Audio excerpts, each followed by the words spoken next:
is it just housekeeping? How did everybody get through the third day of practice? No issues with the players that were available for live play. No update on anyone else.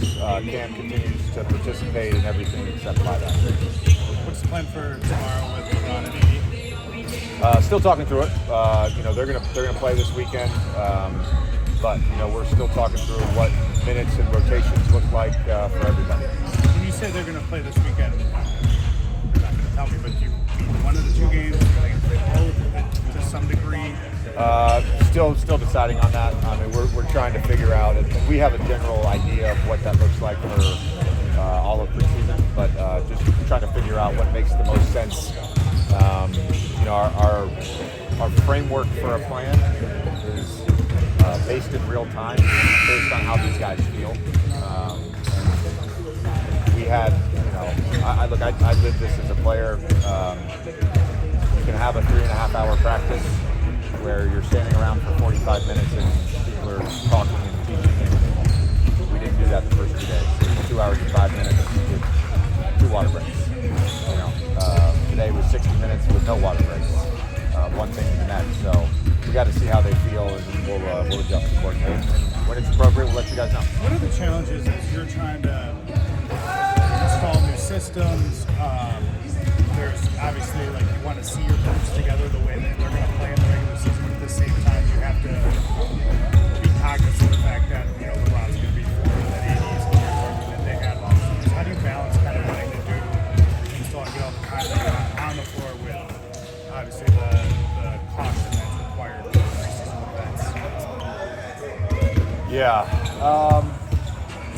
I think we have enough time. I'm confident that given our level of work, and I would call it preliminary install in September, we were in constant communication. I was as we were building out languages and our systems.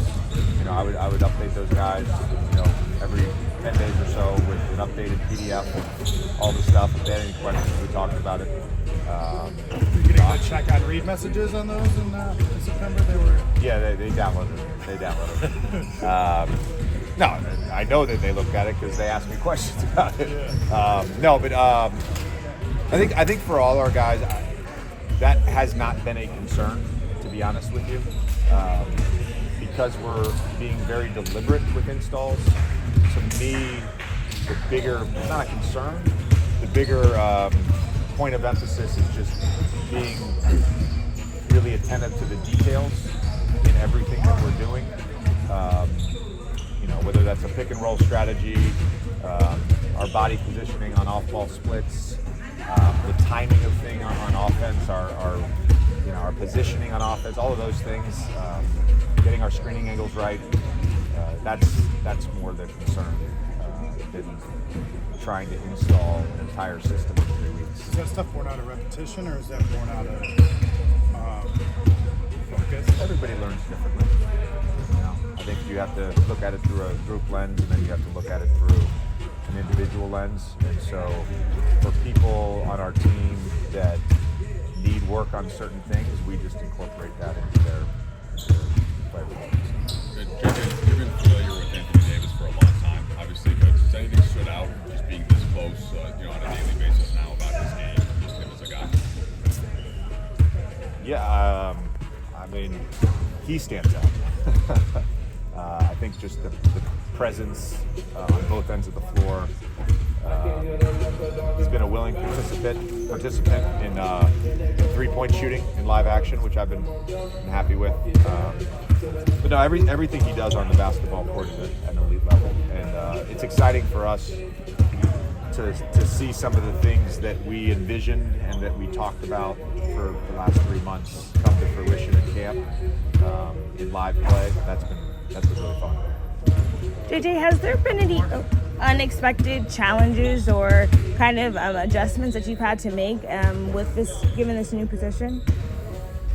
I would say the biggest one is probably around 4 o'clock, and I'm getting home to my kids and having the energy to go out and play football with them in the backyard, or go do drills with them, or go watch their game. That's honestly been the biggest challenge. The day starts early. There's a lot of being on, and then you got to go be a present dad. So that's probably the biggest challenge. JJ, a lot of coaches, when it comes to starting lineups, they treat it like government secrets. They're very secretive about it. You went the opposite route, revealed it before the season even started. What was the thought process behind that? Why not? I guess. I mean, it's Chris Finch is going to get my starting lineup before the game. He's going to have a general idea. We're going to play them in the preseason. Like I don't care. I mean, we're going to have the same lineup in Game 10 if we're healthy. We're going to have the lineup in Game 20. Like I'm not. I mentioned the other day envisioning a 9-man rotation in the regular season.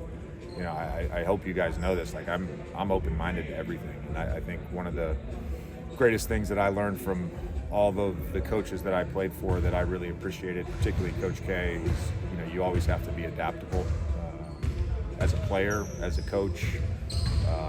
So that's what we're going to go with. I don't need to hold that as a secret.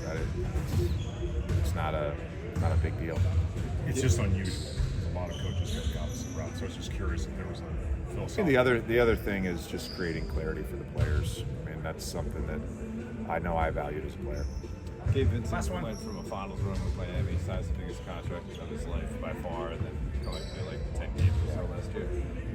Obviously, that's kind of a big transition for anyone to go through. How, as a coach, can you support him in having this season be successful? Yeah.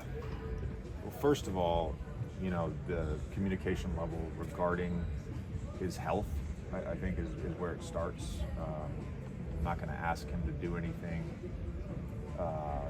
that's going to put him in a position to get hurt again. I think we constantly have to monitor that with our player performance staff and Dr. Sims. In terms of the basketball piece, he and I spent about 3.5 hours together. Had a couple of glasses of, I think it was Sancerre, but it could have been Chablis in Vegas during Summer League. And one of the things I just talked about with him is just having a really aggressive mentality. He is, and I knew this prior to him being back in the gym, I knew that he was super professional. Rob talked about that when I got the job. He's like, we have a lot of these guys. I feel very fortunate, but he's like one of those guys where you're like, man, I'd love to have 10 Gabe Vincents. He's easy to coach. You know what he's going to be day to day, consistency. So for the performance side, in terms of on-court production and all that, I think the biggest thing for him is just having a really aggressive mentality. Don't turn down shots. You're coming off an action. Your first shot is shoot a three. And I think for him specifically, I think just creating that level of freedom and clear-mindedness is important. Thanks, Coach. Yep. Thanks, guys.